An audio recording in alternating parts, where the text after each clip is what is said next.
폴리가 읽어주는 오늘의 미국 뉴스.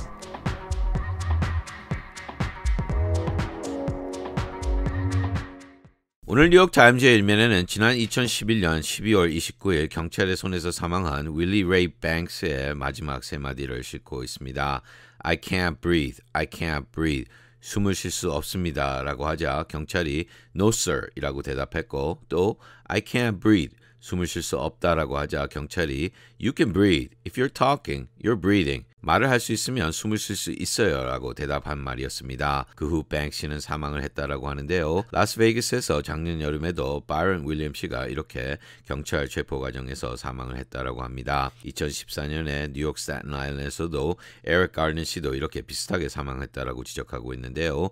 뉴욕 타임즈가 조사한 바 지난 10년 동안 적어도 70여 건의 과잉 진압으로 사람들이 이렇게 숨이 막혀 사망을 했다라는 내용이었습니다. 조지 플로이드 씨의 사건은 매우 자주 일어나는 일이고 대다수의 피해자들이 흑인이라고 지적하고 있는데요. 헤드라이너는 In 70 deaths in police custody, the same three gas wars 이라고 내놨습니다. 70여 건의 경찰 과잉 진압 앞에서 똑같은 세 단어가 나왔다라는 뜻인데요. 그 세 단어는 물론 I can't breathe 이었다라는 기사입니다. 다음은 대법원이 루이지애나주가 도전한 미국의 Roe vs. Wade 낙태법을 기각시켰다라는 소식도 나오고 있습니다. 헤드라이너는 Roberts is pivotal as court topples abortion barrier라고 다루고 있는데요. 5대4로 루이지애나주에서 abortion 클리닉을 폐쇄하는 법이 기각되었다라고 합니다. 마지막 한 표는 존 로버츠 대법원장의 표였다라고 하는데요. 보수파가 임명한 그가 계속 반대파의 손을 들어주고 있다라고 지적하고 있습니다. 지난주에는 다카 수혜자들의 손을 들어주었고 또 동성연애자들도 고용자들부터 보호해주는 판결을 내렸기 때문이라고 설명하고 있는데요.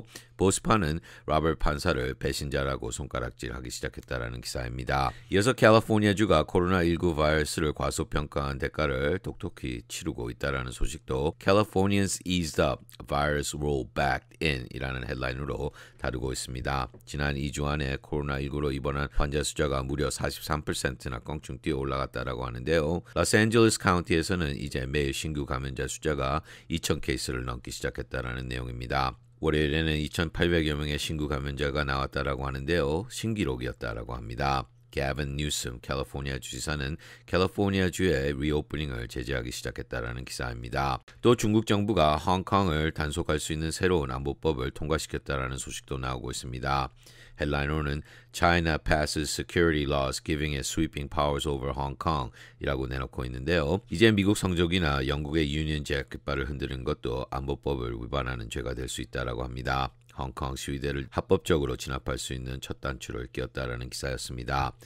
마지막으로 코로나19 사태가 아프리카 중산층을 파괴시키고 있다라는 소식도 나오고 있습니다. 헤드라이너는 Crisis threatens to derail Africa's middle class이라고 나오고 있는데요. 지난 20여 년 동안 전진해온 아프리카의 중상층이 코로나19 사태로 산산조각 났다라는 내용입니다. 5,800여만 명이 이 빈곤층으로 다시 떨어질 수 있다라는 전망을 내놓고 있는데요. 케냐에서 살고 있는 35살 카치나 씨는 We have nothing. 이제 우리는 가진 것이 아무것도 없습니다라고 한 말도 싣고 있는 기사였습니다. 이상이 오늘 뉴욕타임즈의 주요 헤드라인들입니다.